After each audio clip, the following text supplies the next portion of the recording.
si Ate Bern. Just want to share kung giunsa pag-usab sa Ginoo kinabuhi. How nga naka-forgive ko.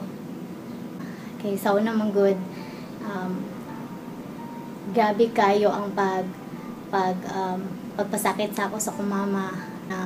Nidako ko nga battered child kay kanang gamay ra nga bikil, kanang kulatahon din ko, kanang muhilak ang adlaw kung dili ko makulatahan, dili ko mabunog sa akong mama o sa akong stepfather.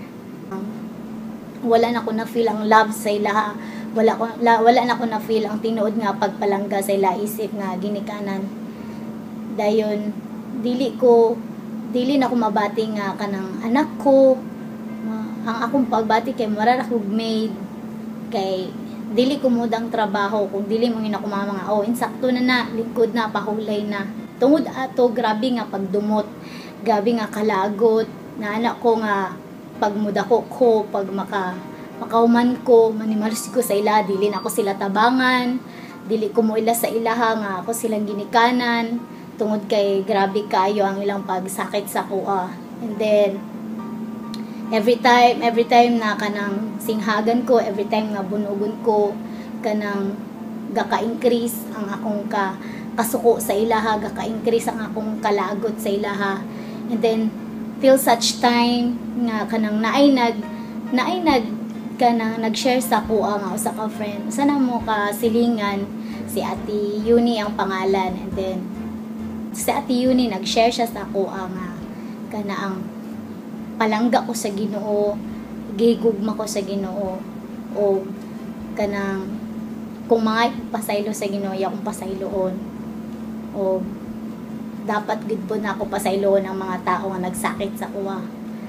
So munang pag-ingon sa ko na tiyo ni nga kailangan ko nga mag-forgive.